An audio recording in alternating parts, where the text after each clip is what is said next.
Jon Marino, he signed up for an email promotions from a brand in 2003, and shortly after, he decided that he wanted to leave his career as an engineer and build a business in digital marketing. That's in 2003. Think about that. He struggled to really commit to digital marketing, but in 2009, he took the plunge, learned the necessary high income skills. I want to know what high income skills are, especially in today's world. But in 2009, he took the plunge and learned the high income skills.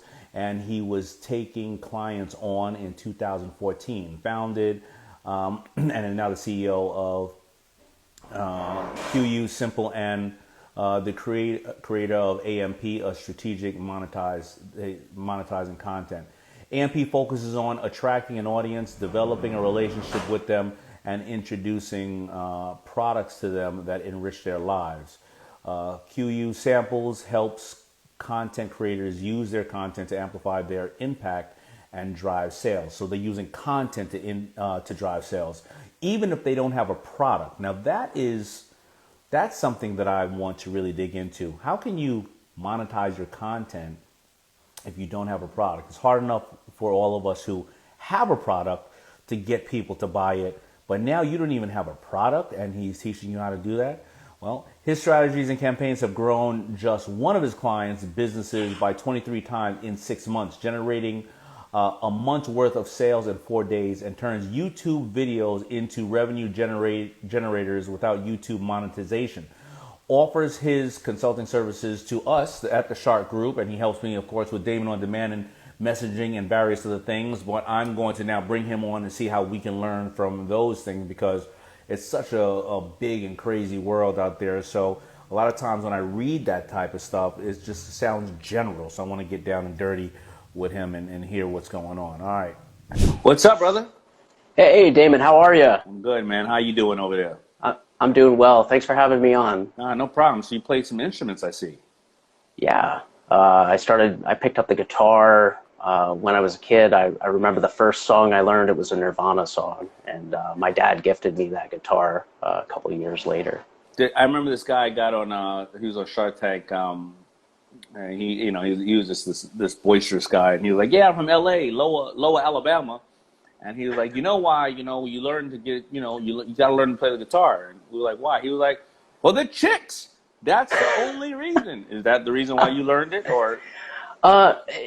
It was really an interest in the music itself, actually. And then as I grew a little more, it became about the chicks, but it didn't really work for me, actually, to be completely honest. I mean, I played in some bands in college, and we toured around New York State when we lived up there, and the chicks didn't work for me in that case.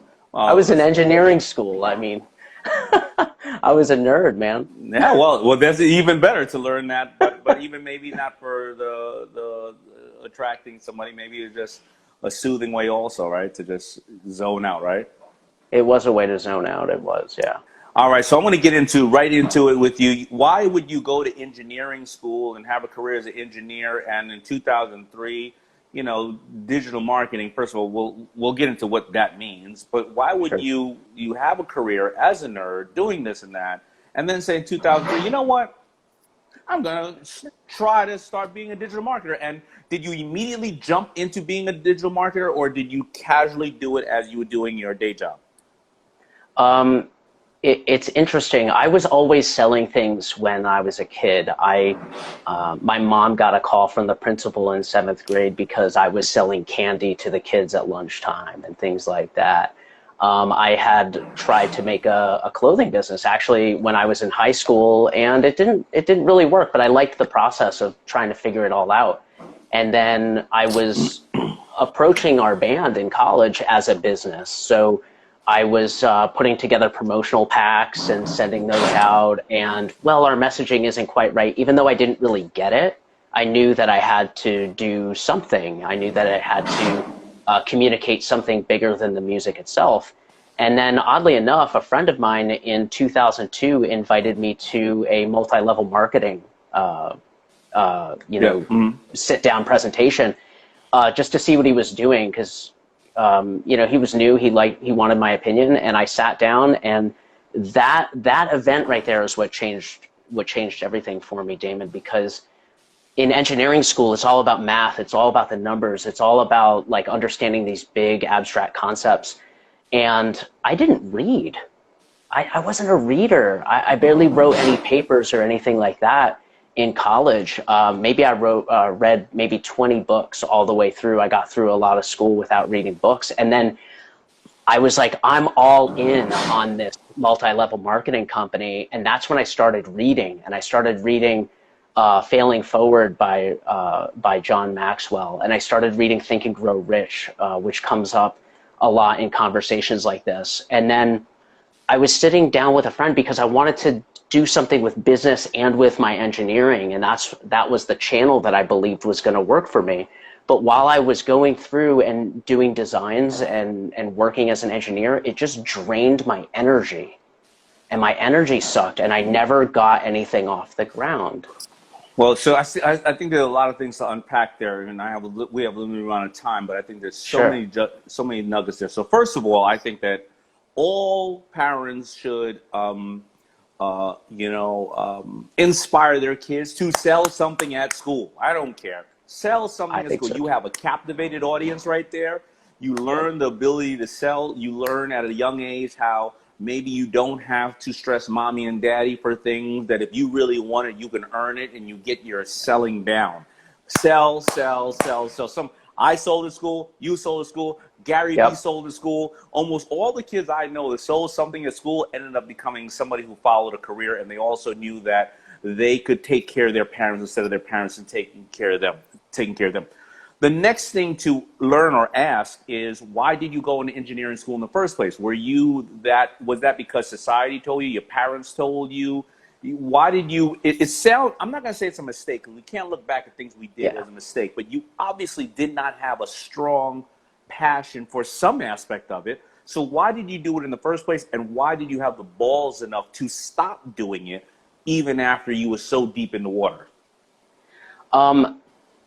Those are great questions, and I had the most supportive parents with regard to selling and such. I sold to help fund some things in some sports programs that I was in, and I won trips to camps and stuff like that as a result. I mean, I was really well supported. And as far as engineering school, I think that's what I thought I was supposed to do. Right.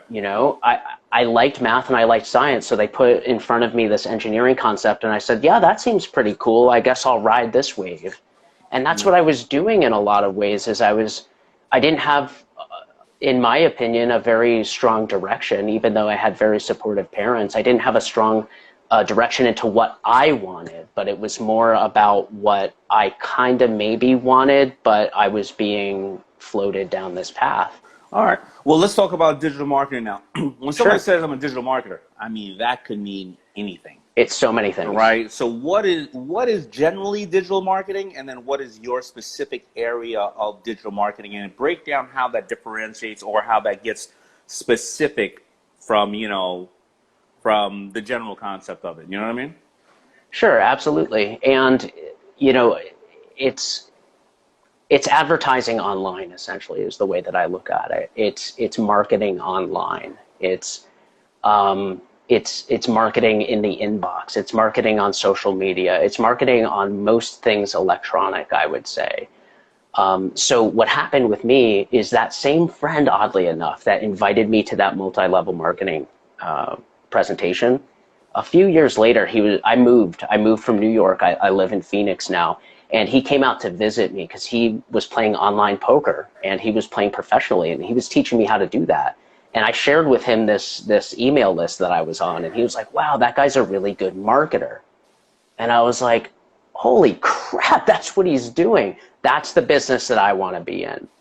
And so, like you said in the opening, I restructured my life. So I left engineering in 2009, and I went to school to go learn something else that I could sustain myself with, essentially.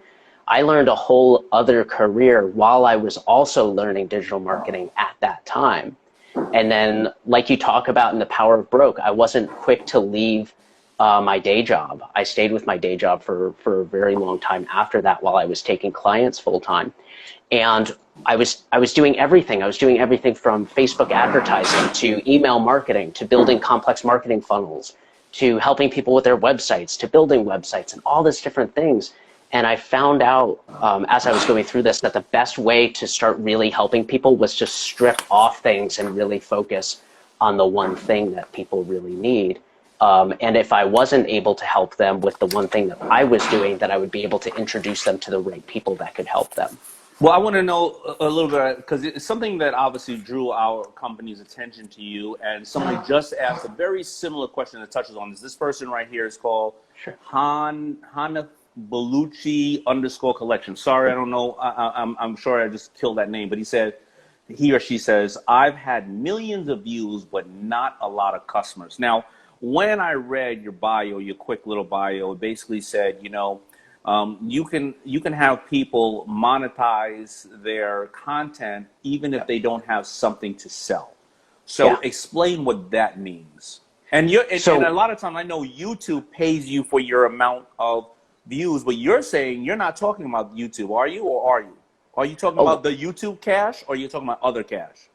I'm talking about other cash. So you can use whatever platform you want that will help expand your reach, essentially. So you could use Facebook Live, you could use Instagram Live, you could use YouTube, you could use podcasts, all these different platforms. And what you end up looking for is you end up looking for sponsorships, affiliate programs, and joint ventures with other people. That's where the products fit in. So AMP stands for audience, message, and products. So what we're doing is the people who are out there getting 1 million views and not making any money, a lot of times they have a really good message and their audience is resonating with that message, and they've developed a relationship and a rapport with their audience over the time that they've grown it. And now they have a group of people who know, like, and trust them, and they can go and offer other people's products and services for a commission or at a flat rate or something like that. It would be kind of like if you know, maybe I have a fashion type of Instagram or something like that, and I contact you and say, hey, could I wear some FUBU products on my Instagram, and I'll tag you in it. You know, that's my offer to you. It could be something as simple as an affiliate program where you're offering products. It could be anything. It could be vitamins. And do I need to before I and that's a really good point right there, because I always have something to sell, right? I got one of my Shark Tank products or this and that. Now, sure. For those people listening right now or watching right now who have you know, followings, and whether it's 100 people or 100,000 or 2 million, when I approach that target, I go, okay, FUBU, Mr. Daymond John, you know what? I like this product, and I was going to wear it anyway, but you know what? Let me see if I can get some money out of this. Do I need to set up my referrally or my whatever my refer program is? Because what if Daymond John does not have a referral program, but you want to make it really easy to me and say, no, here's what I do. Once I tag it, the person buys it, and I know I get 10 or 20% off of it. Do I need to set up a system or a software or a link myself if that person doesn't have on that side, the provider of the goods, if they don't have it set up? Like, how do I do that? One way that you could do it is by negotiating like a flat rate for promoting your product. So, hey, Damon, I get 1 million views on my videos on a regular basis. That means that there's probably several, you know, tens of thousands to 100,000 maybe people that might be interested in your type of stuff. My audience is really big. My reach is really far.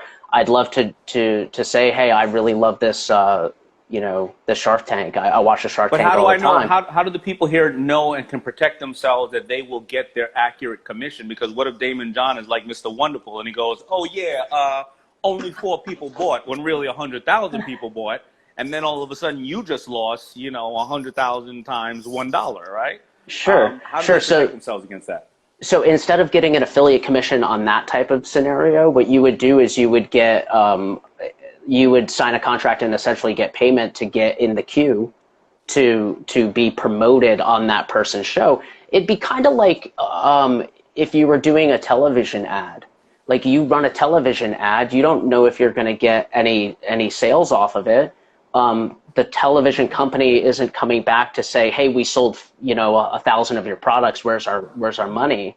You're doing that all on the front end, and then you're running it like a promotion like that, like a radio ad. Right, but and I'm sure people listen, they can follow you to get more information, obviously, because Sure. I want my people here to say, no, I have the contract set up. It's a 5-line contract. Sure. I have the affiliate links set up, and I'm just going to call. I'm going to call 10 people a day, and one person may do a deal with me a day, one person every 2 days. You know what? Over the course of the next month, I'm going to keep doing what I'm doing, and whether it's them or their kids, I don't know why, because my daughter right now watches these kids on YouTube all day long. So a lot of people right now don't think it's just yourself; it's your kids too. And my daughter's now, she's starting to do videos and go, swipe down if you. She starts to say, hit the button below if you want us to subscribe. And I'm like, she's 4 years old. Like, That's a call to action. Yeah, good. Yeah, my little daughter's doing call to actions all of a sudden. So tell us other things and tell us more about. Let me see. I had a question I wrote to you. Tell us why do you focus on YouTube for monetization? For YouTube, that's the sweet spot essentially where I just started finding some clients and customers, and I found out that I can really help those people that have channels, and so one leads to another to another. It was really by accident. And do you find that YouTube is generally a younger customer? I was with Dave Ramsey a little while ago. I was speaking for him, and he said, listen, my business is broken down like this. When I do my traditional celestial radio, it's 40 to 55 years old, right? When I do YouTube, my customer is 15 to 25 years. All of them need financial advice, right? Sure. Do you find that it tends to be younger? Because I personally don't go to YouTube a lot for that much information, but I find that kids use it like we used to use the library and the dictionary. They just YouTube something. So give me, or maybe it's all across the board. I don't know. I think it's all across the board, and it's becoming more and more all across the board.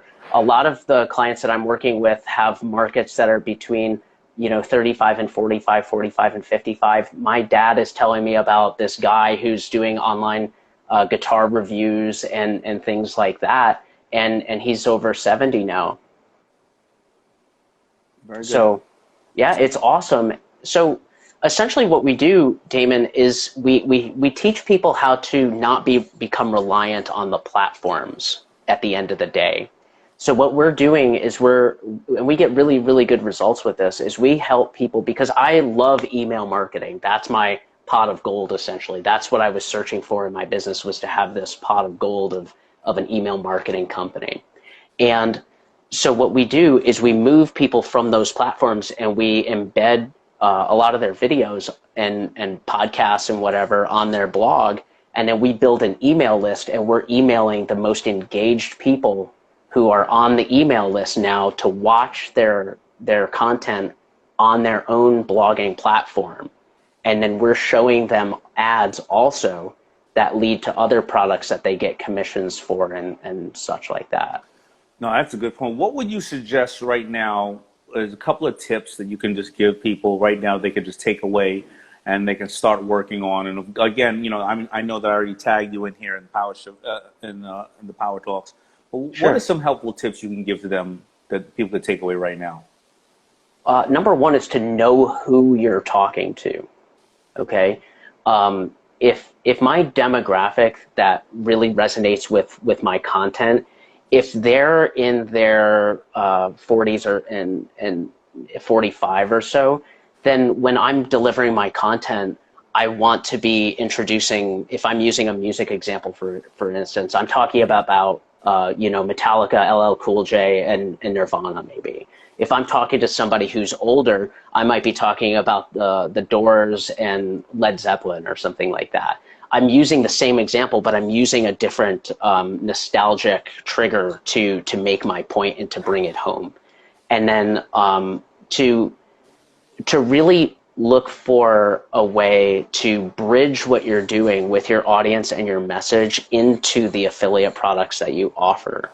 if you're talking to, women in their 20s and 30s, you're not necessarily, unless it's a very, very niche program, you're not going to be, introducing products that are for like tools in a tool shop necessarily, unless it's as a gift or something like Well, what that. So about make sure that they align. what about people that, okay, so you use you use, I think, an excellent example, LL Cool J, Nirvana, somebody this age, and then somebody else, I think you said Eagles, I'm not sure who you said, but a little bit older, right? Sure.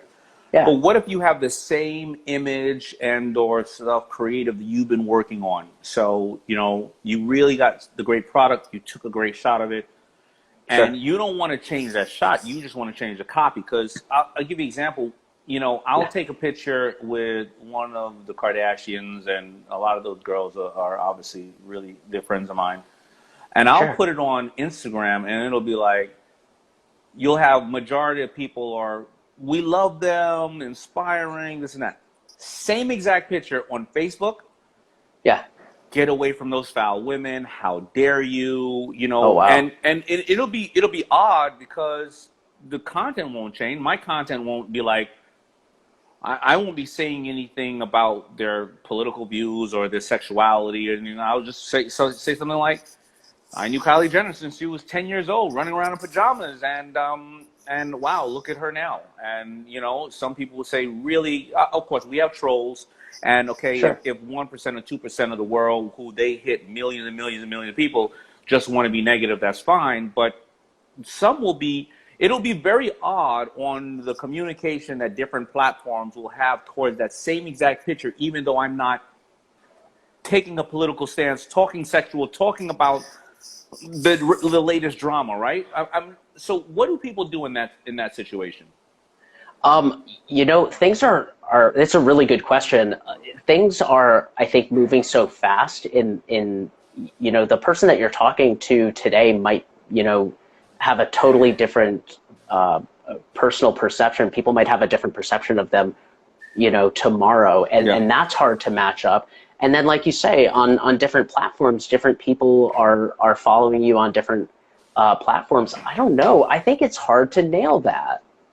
And I think it's really challenging. Maybe it's a you test and you prove. Because listen, I'm never going to be ashamed of who I know, whatever. Maybe I just go, okay, I get it. And then maybe my next one is when it is on Facebook, you may disagree with this. However, here is this person's accomplishments, whether we want to agree to disagree, but how can you learn from it?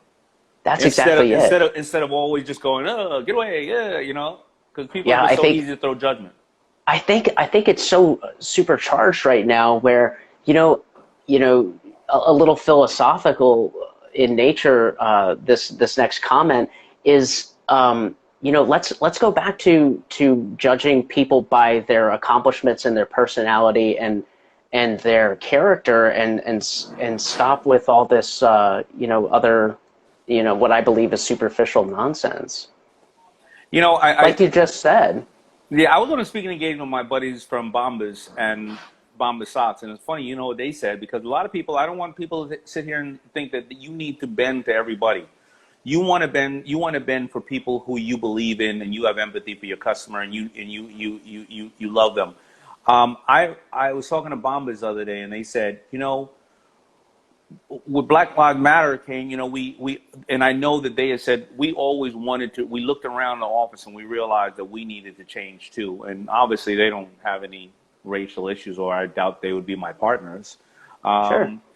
And they said we looked, we asked, all the people of color and the people that are not of color in our office, and they said pick 4 or 5 organizations that help people in this segment. And it doesn't have to be BLM, because maybe they didn't like BLM for whatever reason, but they said we want you to investigate it and make sure the money goes towards something really good. And they put on the site, whoever they donate to, also from LGBTQ to da da da da da. And they said some of the customers, very few, said, how dare you, or whatever the case is, and Black lives don't matter, white lives matter, or Black lives, or white lives matter just as much as Black lives matter. I mean, we know the whole thing where we're not saying Black lives matter more. And they said they fired those customers. They said, we don't want them to be part of our community. They actually said, we don't want you as a customer. Do people do that too? When you're looking at people who are pushing out content and you want to grow your business, you want to be happy to everybody, you want to take in some of the criticism and know if it's healthy criticism or is it poisonous. Do you ever fire your customers and say, or you just say, screw you, I don't care what you think, you're not the people we want? I mean, sometimes my customers and I engage in, deeper conversation that's not business related, and we don't always agree. But you know what? They're really good people. I like working with them. If they were hard to work with, if they were doing things that I didn't like, if they were doing something that was unethical, that's when I would fire them. But me personally, I really think that you're not going to please everybody all the time. And by cutting those people off, they're going to go and now they're like extra pissed off. And now they're going to go and, trash your company even more, perhaps. I mean, I like to take the position that, hey, we might not agree, but this is what we believe in and this is what we're doing. Yeah. Yeah, I like that. I like that approach too. Sometimes I like the people who go and trash your company because I call them cheerleaders with dirty pom-poms. And that's true too.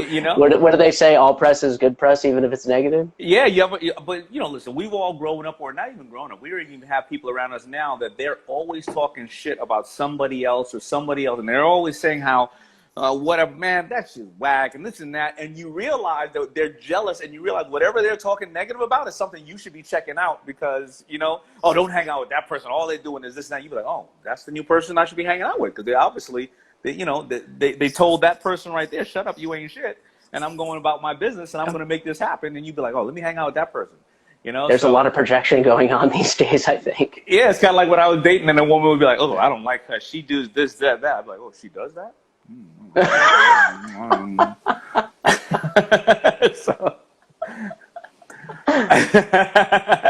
Well, listen, what man. A trip.